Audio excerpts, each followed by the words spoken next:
श्री गणेशाय नमः। अलख निरंजन आदेश। हर हर महादेव। नमस्कार दोस्तों, एक नए वीडियो में आपका स्वागत है।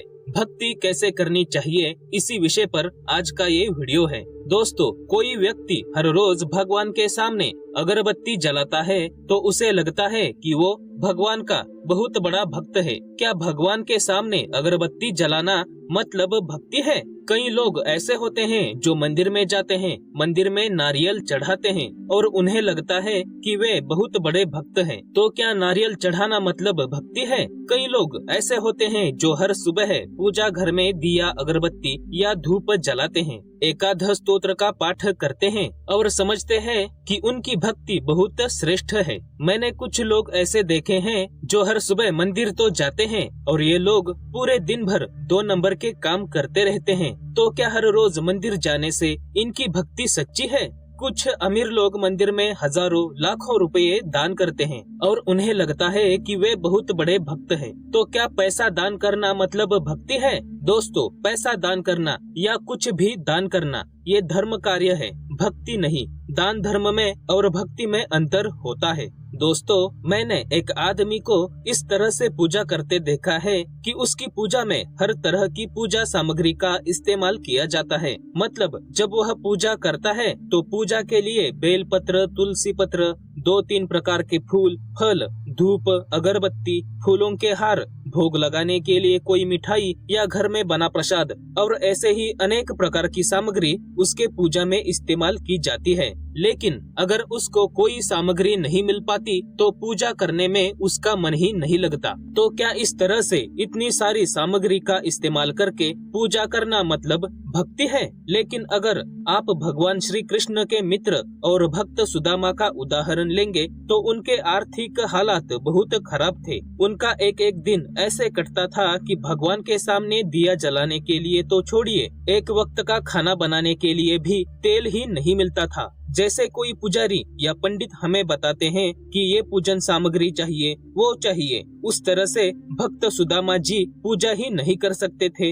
इतनी सारी पूजन सामग्री को इकट्ठा करना या खरीद कर लाना उनके लिए मुमकिन ही नहीं था। फिर भी भक्त सुदामा भक्ति करते थे ना, और वे सच्ची भक्ति करते थे दोस्तों। इसीलिए भगवान श्री कृष्ण जी ने सुदामा जी का उद्धार किया। दोस्तों, कई लोग होते हैं जो 16 सोमवार का व्रत रखते हैं, तो कुछ लोग पूर्णिमा को व्रत रखते हैं। ऐसे ही बहुत से व्यक्ति होते हैं जो अपने अपने आराध्य देवी देवता के व्रत उपवास करते हैं। ये लोग सोचते हैं कि हमने इतने सारे उपवास किए, व्रत किए, फिर भी भगवान हमारी सुनते ही नहीं। ऐसी क्या कमी रह गई हमारी भक्ति में? तो क्या व्रत करना, उपवास करना मतलब भक्ति है? कुछ लोगों को ऐसा लगता है कि हम मार्केट से महंगी महंगी मिठाइयाँ लाएंगे, महंगे महंगे 1 नंबर क्वालिटी के फल लाएंगे और भगवान को चढ़ाएंगे तो भगवान प्रसन्न हो जाएंगे। तो क्या महंगी मिठाइयाँ, महंगे फल चढ़ाना मतलब भक्ति है? दोस्तों, ये मत भूलिए कि शबरी जी के जूठे बेर खाए थे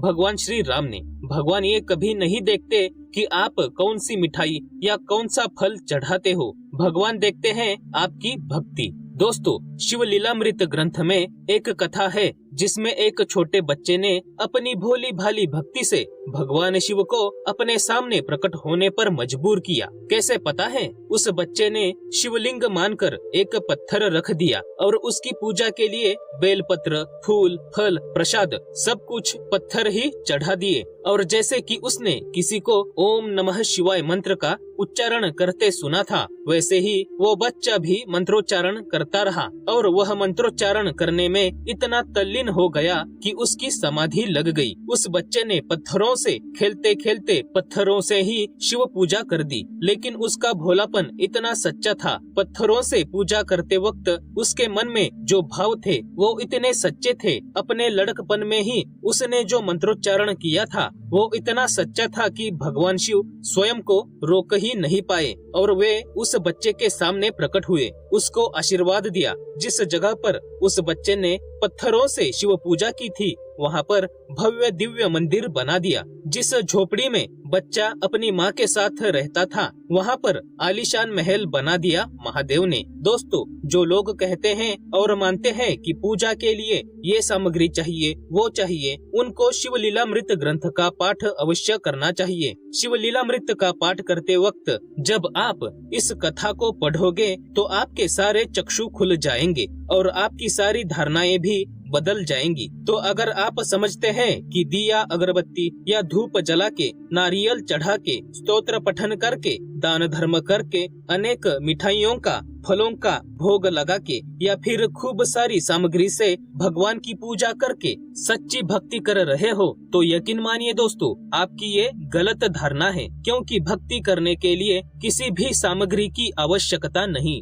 आप जो कर रहे हो ये सिर्फ एक पद्धति है पूजा करने की। आप जो कर रहे हो इसे कर्मकांड कहा जाता है। भक्ति मानसिक तरीके से भी की जा सकती है, जिसके लिए आपको किसी भी वस्तु की जरूरत नहीं पड़ती। तो आखिर करे तो करे क्या, किस तरह से भक्ति करनी चाहिए, आइए जानते हैं। नंबर 1, पूजा पाठ करते वक्त हमें भगवान के सामने किसी भी तरह की शर्त नहीं रखनी चाहिए और भगवान से व्यापार नहीं करना चाहिए। नंबर 2, निस्वार्थ भाव से की गई पूजा ही श्रेष्ठ मानी जाती है, इसीलिए निस्वार्थ भाव से पूजा अर्चना कीजिए। नंबर 3, हर पल हर समय ईश्वर का स्मरण करते रहिए। मतलब सब काम धाम छोड़कर आपको ये करने की जरूरत नहीं। आप जो भी काम करते हो उस काम को करते करते अपने मन में ही अपने इष्ट देव के नाम का जप करते रहिए। अगर आप एक किसान हो, हल चला रहे हो, तो हल चलाते चलाते अपने मन में आप नाम जप शुरू रख सकते हो।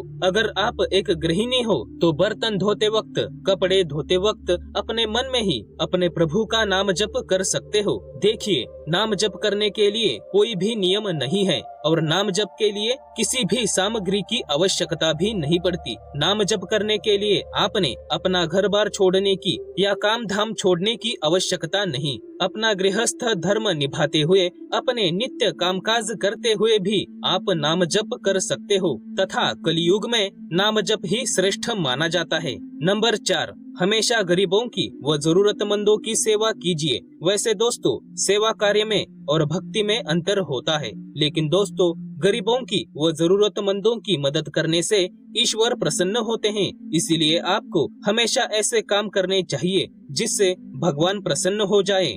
नंबर 5, अगर आपको ईश्वर की सच्ची भक्ति करनी है तो पहले स्वयं की गलतियों को सुधारे। कोई भी गलत कार्यों में अपना समय व्यतीत मत कीजिए और ऐसा कोई भी कार्य मत कीजिए जिससे किसी को नुकसान हो या हानि हो। अगर आपकी वजह से किसी को तकलीफ होगी तो भगवान नाराज होंगे।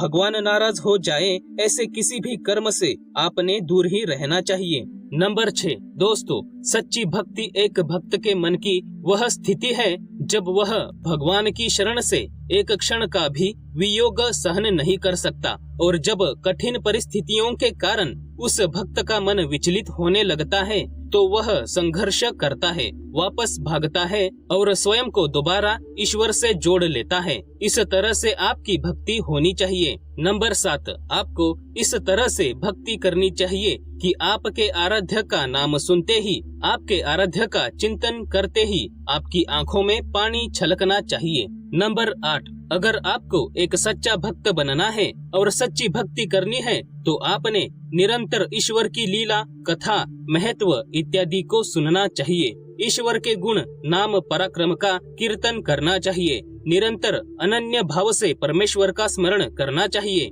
ईश्वर को ही अपना सर्वस्व समझना चाहिए। मन, वचन व कर्म द्वारा पवित्रता से ईश्वर का पूजन करना चाहिए। ईश्वर को अपना मित्र मानकर उनसे आध्यात्मिक विषयों पर अपने मन में ही वार्तालाप करना चाहिए तथा भगवान को अपना स्वामी मानकर उनकी सेवा करनी चाहिए। नंबर 9, अपने भक्ति भाव को इतना बढ़ाना चाहिए कि भक्ति करने के लिए आपको किसी भी सामग्री की या धन की आवश्यकता ना पड़े। नंबर 10, अपने आराध्य के प्रति कभी भी गलत शब्दों का प्रयोग मत कीजिए। नंबर 11, अगर आपको भक्ति करनी है तो अपने मन में अहंकार, स्वार्थ और दूसरों के प्रति जलन या तिरस्कार की भावना को मत रखिए।